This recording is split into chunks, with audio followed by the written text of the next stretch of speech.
Hey, everybody. Welcome back to another episode of the Horse Geeks podcast, where we look at horses and riding from the inside out. I'm Kirsten Nelsen, professional horse trainer, and with me again, my co-host, good friend, Deb Romero, certified Alexander Technique instructor.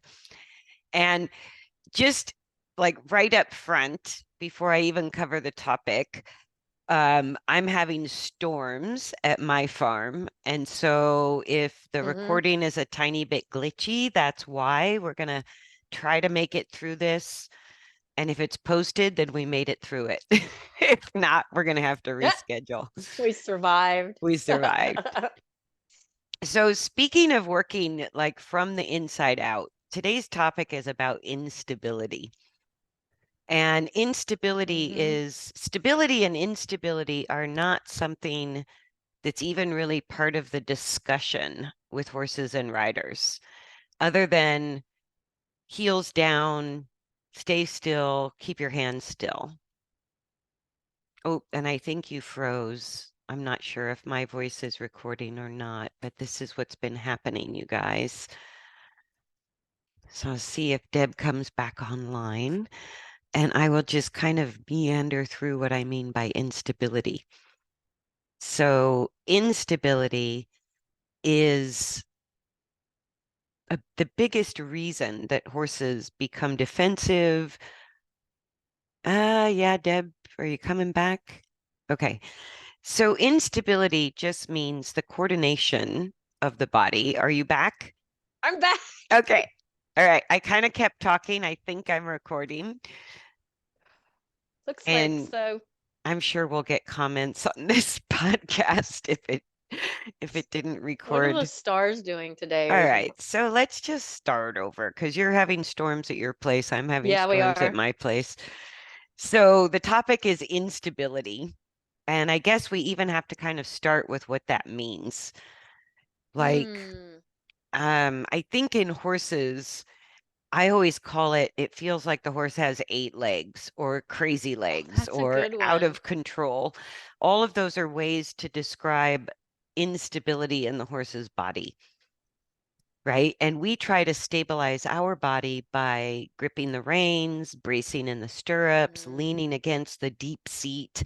And we're seeking stability sort of from the outside towards the center. Right. Right. And Right. instability is one of the main causes of fear. Yeah, and I know I've talked about this in previous podcasts. If we have instability, we're going to go to some form of contracting, some form of tension and holding, and that shuts down all the proprioceptors to send information back and Yeah. forth from the brain to the muscle cell.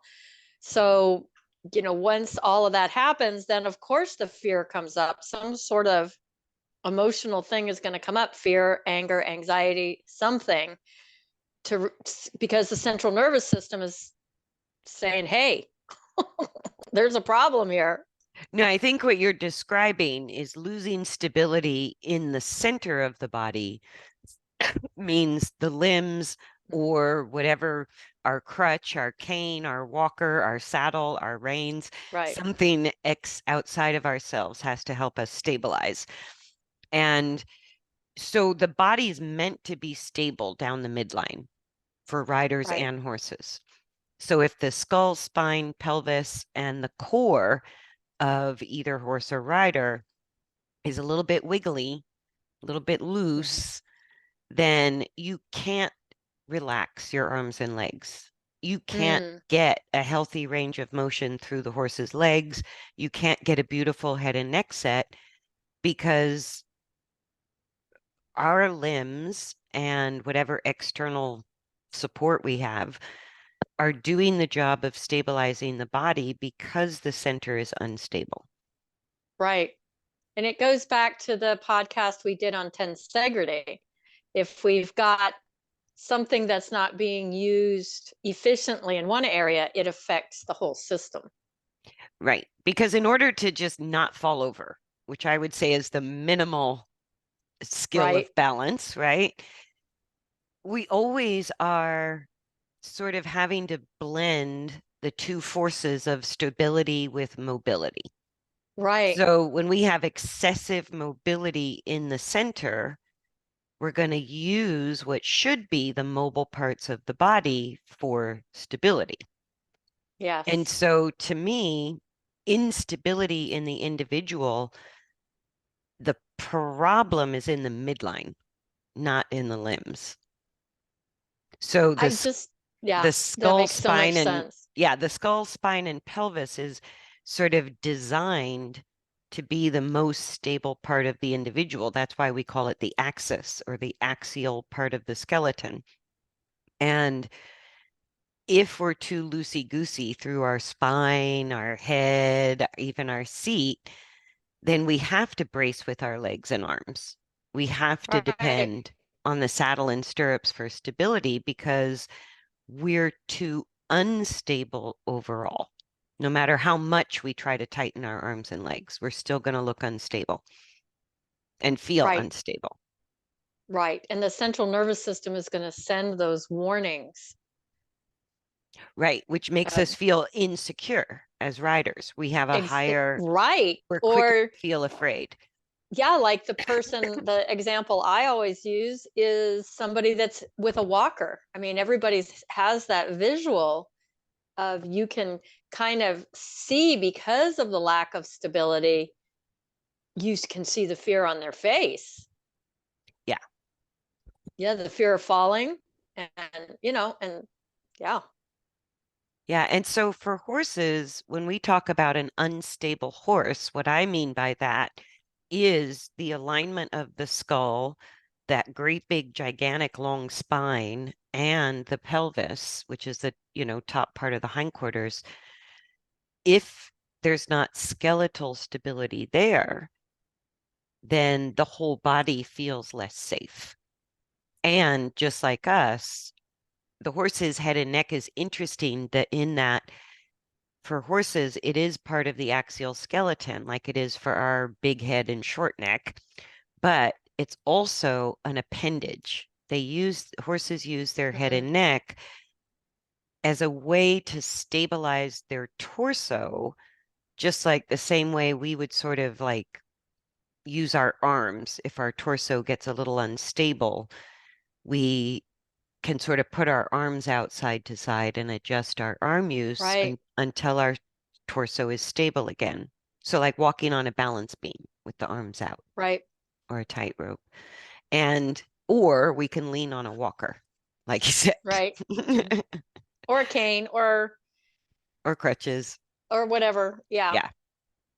Yeah. Yeah. I have Dr. Hancock was here working on horses this morning, and we had this horse that came to me because he's constantly shaking his head. So he was previously diagnosed with some sort of nerve, something in his face. And what he'd been doing to be stable is to completely lock his back Mm. And neck, I'm sure.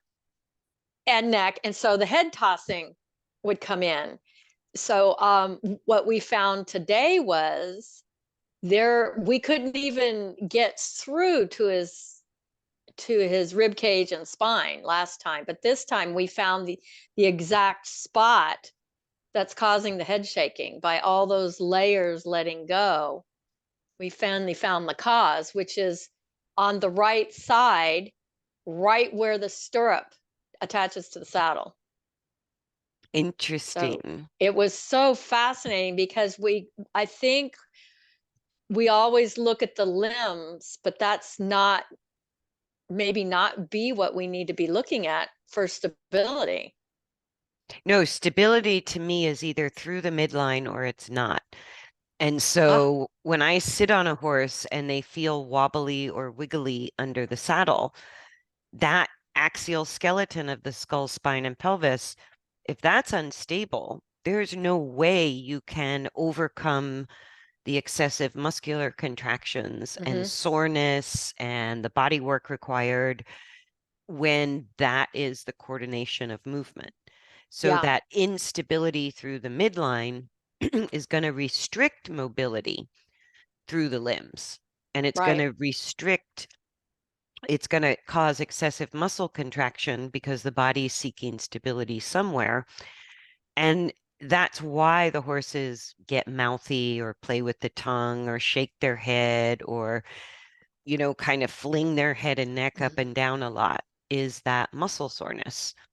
Yeah, that's what he was doing. I mean, it was like bingo, you hit that spot, and he started the head shaking. It Yeah, so at one was time he very might have interesting. stabilized himself with a little bit of a tweak, just a little bit of bending or rotation He's got through a the spine. twist. He's Hmm. Yeah, he's got a rotation that he's stuck in. Yeah, it's very interesting. Yeah. And so that instability, like it comes up in so many ways. We were talking Mm, the other day in our group about trailer loading and trailer loading issues. right, And horses are either like all horses are skeptical of getting in trailers, period. Like right. it's a learned skill for every horse. But even after we've worked on loading and unloading with the trailer stationary, sometimes once we go somewhere or take a little trip, the movement of the trailer can Mm. actually be the bigger deal if the horse is already struggling with stability through the midline. And So, I just thought of it like if you're hauling to a show and then you're putting a horse in a stall in a say it's a 2 or 3 day show and you're putting them in a stall. I mean, that's a lot of change that could really mess with stability. yeah. And Like all sometimes, of a sudden, my horse won't go over the jump or, you know, won't load back in the trailer. yeah. And most of the really anxious, um, like what we call fearful horses that are anxious and Hmm. hypersensitive, almost all of them are also kind of wiggly. Yeah, They aren't very stable. Or that's a good way to yeah, they're not put it. stable Yeah. through the midline, and so they kind of have a harder time controlling their speed. They're more alert to changes in the environment Mhm. because they, just like us when we age, the less stable we feel through our axis, the more our body sort of alerts our brain that we might fall. And that's what generates the fear, is losing that Mhm. stability through that central line of the body. And I've had horses, the trailer loading, unloading is no big deal. But as soon as they take a trip, they're dripping in sweat or they won't get back in the trailer. Yes. Like even though you've loaded them a million Yeah. times, and that can be if our horse is struggling with stability issues on dry land, and then we put them in a moving trailer, that can, Vibrating trailer. yeah, that can be really scary because suddenly they just can't feel stable at all. And so that's why a lot of horses will become chronically poor loaders in the trailer. And the way Maybe to we should all take a ride in our own trailers and see what it feels it's not like. that easy. Yeah, Yeah, no. it's not that easy. And horses have 4 legs. What happens to us? Yeah. So if we have a horse that's really perpetually bad with trailer loading, I go, maybe has nothing to do with the trailer. Maybe it Right. has to do with axial stability wherever, whenever, all the time. So that horse that's hard to trailer load, if it's also a bit of a noodle down the midline when we ride, we can start to remedy that through groundwork and riding, stabilizing the midline. And Mhm. the safer, like the more stable the horse feels, the safer they feel, and the more things they can do while feeling safe and stable. Right. So that was an interesting way the instability came up, related to something like trailer loading. Right. Or I think you have a lady whose horse trailer loads fine, but then goes somewhere to get a chiropractic adjustment and get the hooves trimmed, have the farrier visit and a chiropractic visit, and the horse won't get back in the trailer. And so sometimes, even when we're making positive adjustments to the body, it's a little bit new for that body, and it can result in some temporary instability until the body adapts. And so to trailer load to the body worker or osteopath or farrier, get a significant adjustment, and the horse resists getting back in the trailer, that could have everything to do with the horse just feeling unstable because of the change. And I know I'm just talking. Deb disappeared. She froze. She disappeared. Now I think she's back. Here she comes. So I just kept talking while you went and got your phone. How'd you know I went to get my phone? I was like, what Because the heck? I know you're going to text me again. Okay. It's hard to stay focused today. Yeah, it So, is being pulled. yeah. So I was talking about how instability, how you have a client who, after getting body work and farrier work done, won't get back in the trailer, Mm-hmm. which can just be something as simple as that instability, even from a positive change, can make the horse a little wary of having to cope with a moving trailer right after something in their coordination has changed. And so Oh, and I see that we in just have to be people all the patient. time. Yeah, that it's not a at least people verbalize it when this feels really weird is usually what they say, so it No, and the happens. horses tell us through their behavior. So it's often called a behavioral problem. Like my horse gets in fine to go somewhere, but won't get back in the trailer Uh-huh. to come home. That has nothing to do with behavior. That could have more to do with the horse either feeling so unstable during the trailer ride that it's creating fear, or a bit Mm. unstable because of what we did with the horse while after we got where we were going, and then doesn't feel stable enough to cope with the ride home. So if we just are patient, that behavior is our horse telling us, hey, I don't feel quite right about this. Yeah. So shoving our horse in the trailer with leverage isn't always the most long-term helpful way to build confidence with the trailer. Taking a little Right. bit of time might help more over the long term. So the other way instability in our horses shows up is horses that chronically won't go forward or chronically won't slow down, Yeah, right? because So they're seeking stability by choosing either one. yes, so horses that are going too fast are losing internal control over movement. And so momentum itself becomes a stabilizing force. And horses that really don't have a lot of forward energy are typically pretty uncomfortable, like they may be using so much muscle contraction just to Effort. stay Yeah. stable that they don't Right. have any energy left for forward motion. So Right. they just resist going forward because they're conserving their energy. They're spending a lot of energy just trying to maintain stability. And it's, pushing those kind of horses to go faster or stay faster isn't necessarily helping, because even in that process of a horse that won't go forward, releasing tension and improving skeletal coordination or midline stability, there's still little windows in there where even a positive change is going to create a window or a tiny period of Mhm. instability. So if we just keep pushing, pushing, pushing, we can push them from one form of inefficient stability into another form of Inefficient inefficient stability. Yeah. stability. I like that. Inefficient stability. Oh, we're all walking around with that. Yeah, yeah, we are. And when we're teenagers, we don't really notice it. But the older we get, No. the more we fatigue from using our body inefficiently or from being And that's a good point. unstable. We fatigue. Yeah, we fatigue. So, maybe the horse will then seem sluggish or no Hmm. go forward, and then we try to make it go forward. And I've seen some horses, buck, rear, or do whatever.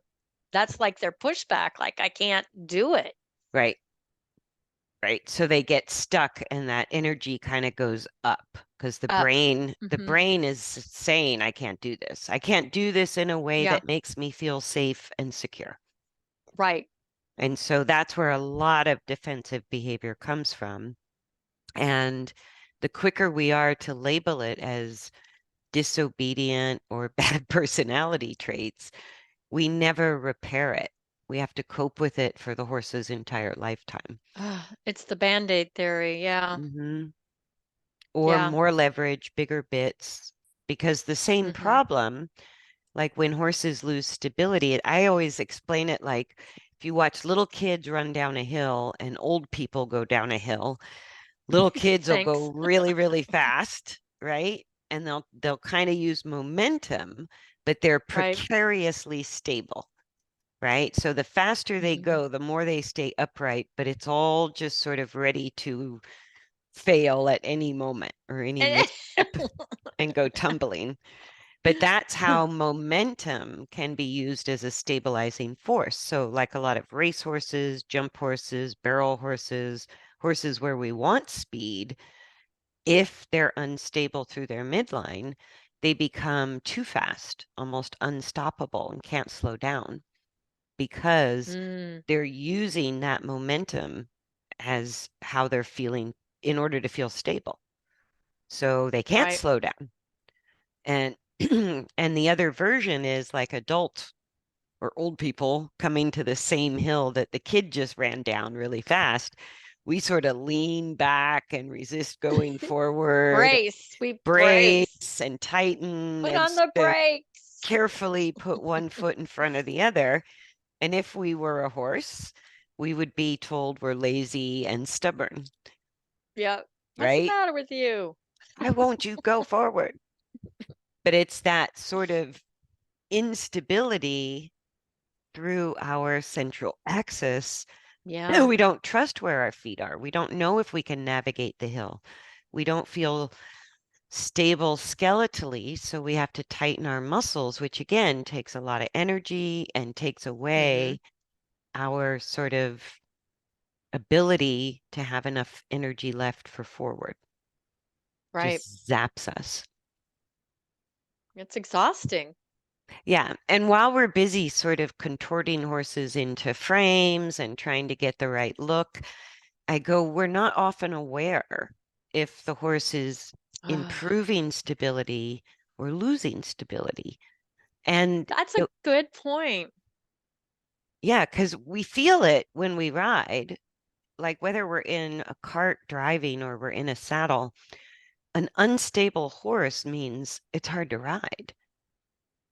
Right. It just hard to be quietly stable on the back of that horse. We're constantly dealing with excessive forces, forward, back, left, right, quick stops or sudden takeoffs, all that kind of stuff makes it harder for us to stay on or steer Yes. Or or do adjust anything. the Yeah. speed, right? And so when we consider stability as kind of it's a primary way that the body feels safe. And Hmm. so in our training methods, sometimes I'm watching training strategies where we think the horse needs more energy in the walk, trot, or canter in order to have good movement. So we push, push, push, push, Hmm. right? Lunge whips, riding whips, spurs, whatever, just trying to cajole the horse into more forward energy, not realizing that if we're sort of asking the horse to increase energy beyond the capacity the horse has to remain stable, then we're effectively destabilizing. We're making it worse. We're making it worse. Yeah. Yeah. We're making the Yeah. midline less stable and the muscles tighter. So we're actually shooting ourselves in the foot. I agree. And I'm wondering, and I'm sure it's true, that their instability can cause us to be unstable. Oh, that's what I mean. Yeah. Yeah. So it's just like ping pong. Yeah, and then the more unstable we are, if we think of our bodies on a horse as weight and mass, if you have an unstable weight and mass that you have to carry, it Mm. makes it much harder and more exhausting for you to do the same simple tasks without weight and mass carried on your back. And maybe that would even go to ulcers. I don't know.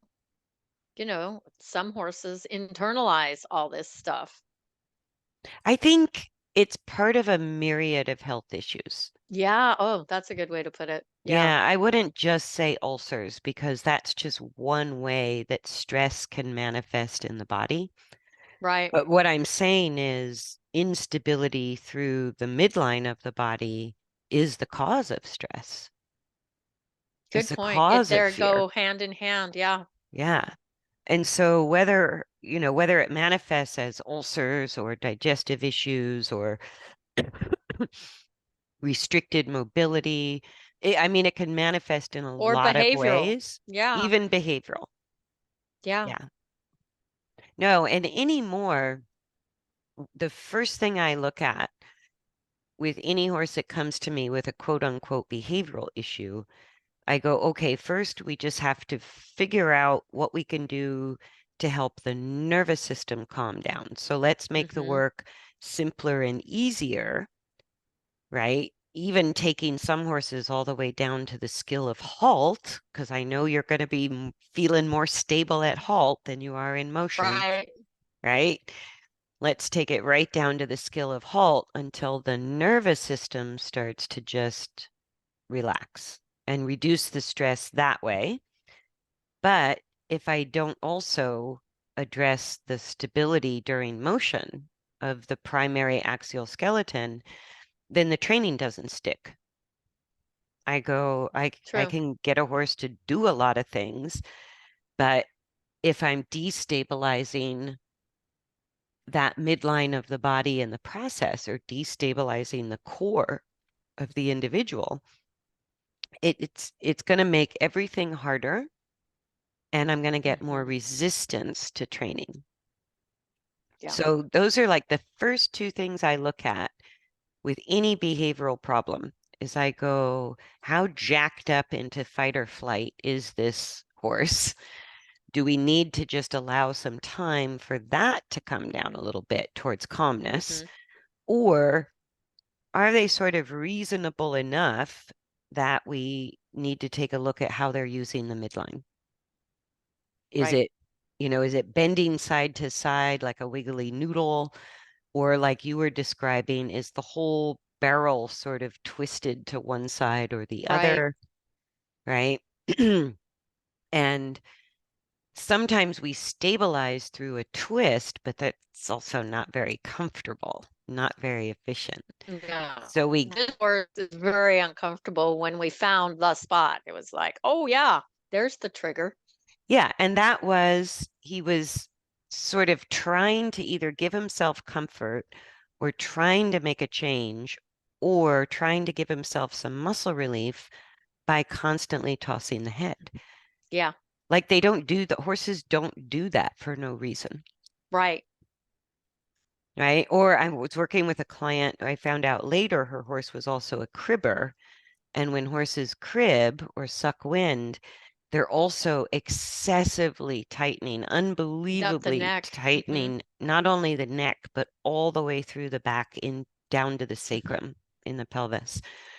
And as this horse started to alter the coordination, that instability as the muscles were relaxing because the skeleton was increasing stability, the head and neck wildly going up and down constantly was sort of the way that this horse was figuring out how to release or relieve that chronic tightness Right. through the neck and That back. makes sense. Yeah, that's what this guy's doing.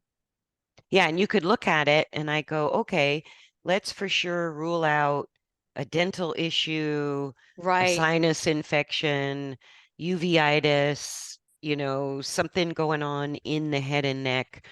And then once that's ruled out, it's probably musculoskeletal. related, Yeah. right? If we can't find the pathology or we can't find a pain issue, then it's probably going to be musculoskeletal based on the current coordination or habitual use through the midline of the body. Yeah. For whatever reason that this happened to this horse, he's an ex-race horse. How long has he been compensating? Was You know, was the tightness on the right side? yeah. And I he's find that totally shifted and rotated I to the find right. that, yeah, really common with racehorses because in the US we race them all left. We train them to the left. We only go left.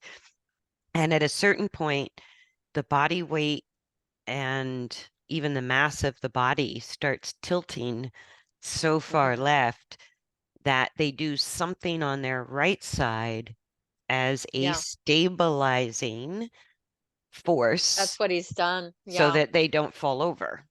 And that's what I mean, the importance of stability. It's like if we're going to avoid falling over, we have to find stability somehow. And Mhm. so if we're not finding it where it should be in our body, which is centrally located through the body, then we kind of end up counterbalancing internally in order Mm. to not fall over. So if weight and mass goes one direction, the opposite side of the body instantly Mhm. contracts and tightens all the soft tissues. Otherwise, we would fall over and our horse would Right. fall over. It's subconscious. Right. Yeah. So that counterbalance is what we do all the time and can do a lot of tasks. We can function, Yeah, we but can still, yeah. it's not very comfortable. It doesn't always feel safe, and it's definitely inefficient.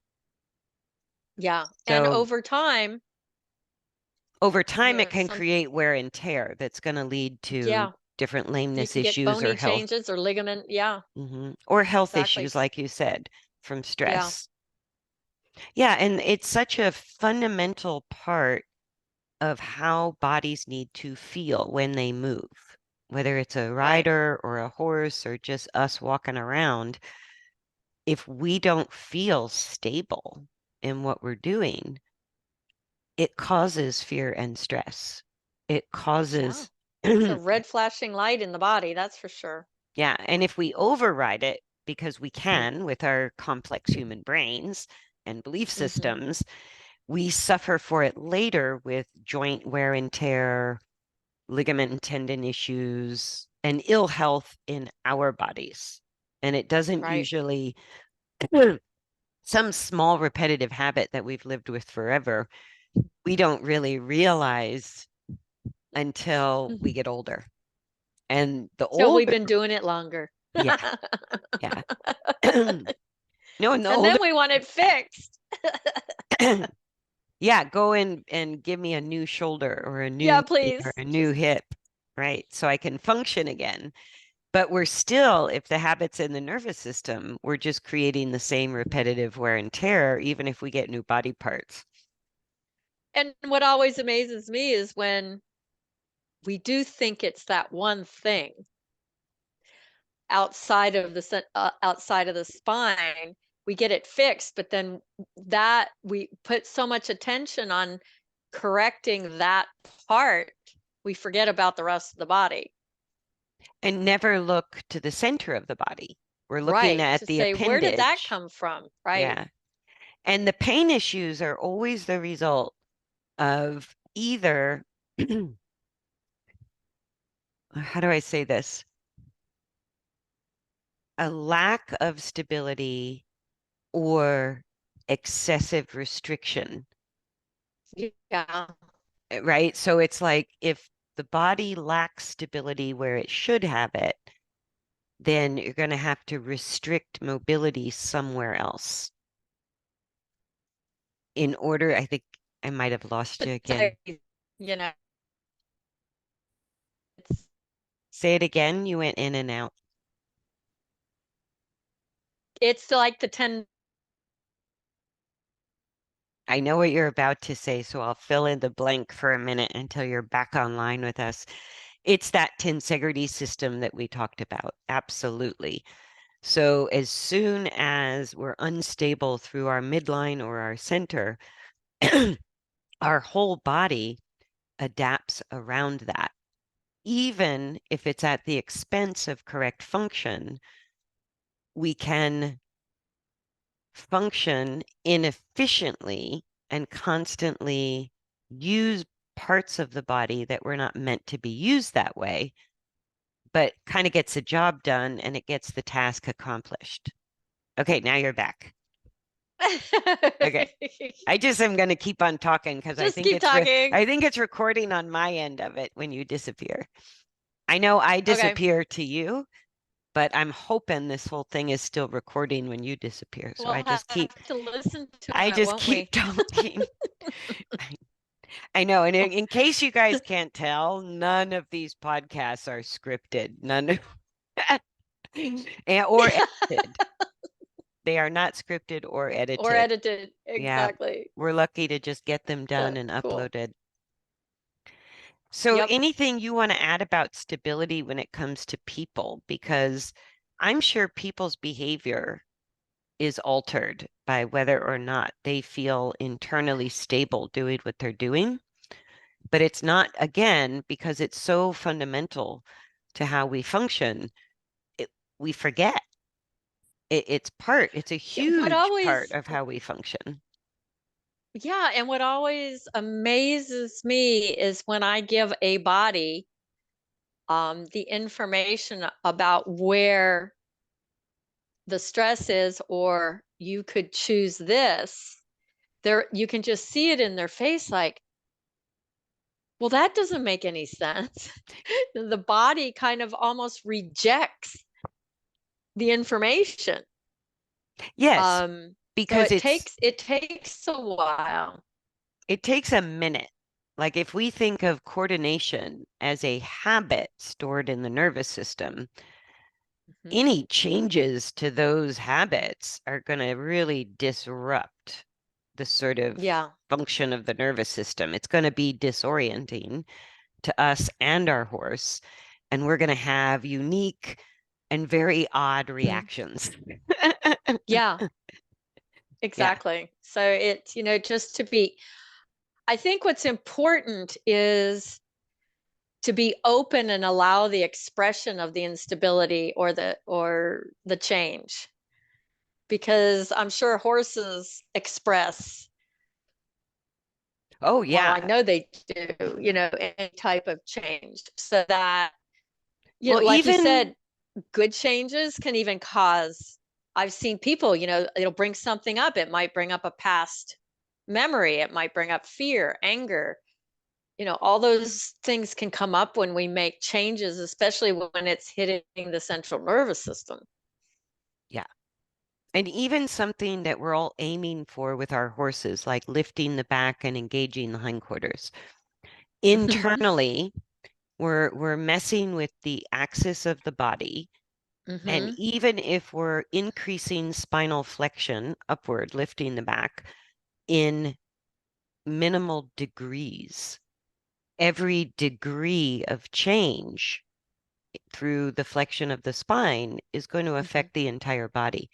And same thing, what we call engagement is the pelvis rotating forward around the hip joint. And so as soon Mm-hmm. as you change that degree of rotation, even by 1 degree, those hind legs are in a different place. Yeah. And the nervous system is not used to it, nor Mm-hmm. are the, hard and soft tissues or the joints accustomed Everything. to that location of the legs. And so every time I'm, you know, guiding a horse to lift the back or engage the hindquarters more, I'll get a change that's maybe just a few degrees, and then I'll feel all this instability, all this Yeah, it's wobbledy, like they turn into a wobbledy. noodle, like, Yeah. And I yeah. go, that's my alert to tell me, let's practice this exercise that helped gain the improvement, but let's not challenge that improvement. Let's just hum around a little bit until Come we around with go, that. Yeah, hum around with this degree of engagement, or hum around with this degree of lifting the back until it gets stable and feels And less I wiggly. usually tell people to do a lie down, to do constructive rest. Just chill, absorb it, let the whole system just digest it a little bit Yeah. before we move on.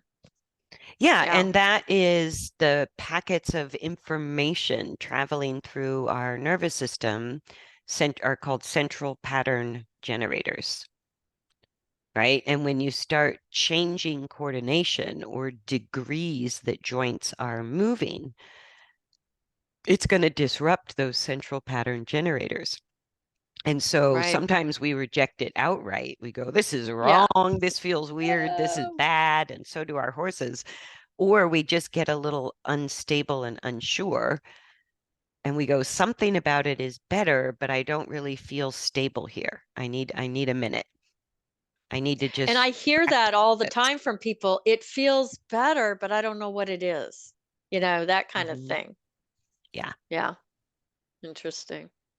Yeah. So when you guys are working with your horses out there in internet land, Internet. I know, consider whether or not the midline of your horse is stable or Mhm. unstable. Is it tilted one way or the other?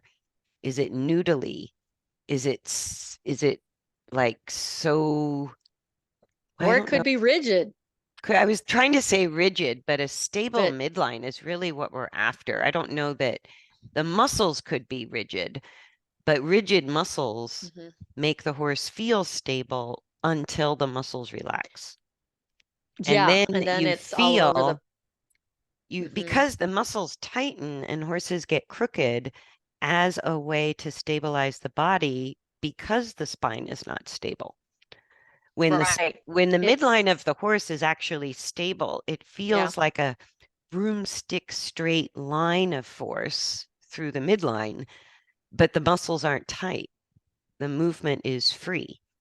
It's a horse Right. It's that, all available. I call it that availability for use.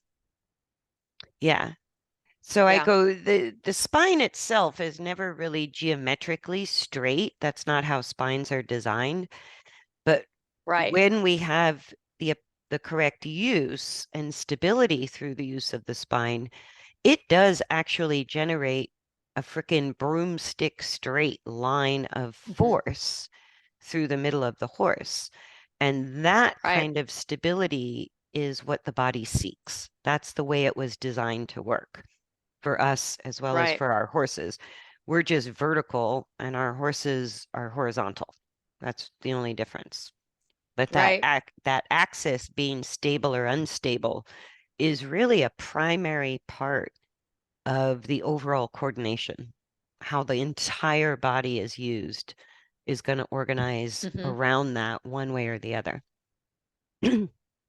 Agreed. So anything you want to add? I think this was a funny podcast because we had lots of interruptions. Sorry, you guys. We did the best we could. I think We're now the storm adapting. is past, Now but this it's arriving here. You can see how dark it's getting in my room. We're getting another band of rain. So yeah, even our anyway, internet being unstable is problematic. unstable. Did it rattle Unstable you? internet. No, but it's interruptive. It's interruptive. It's Hmm. interruptive. Yeah. All right, you guys. Thanks for joining us for another episode of the Horse Geeks podcast. We hope you enjoyed it and look forward to seeing you in the next episode. Thanks, Bye, everybody. everybody.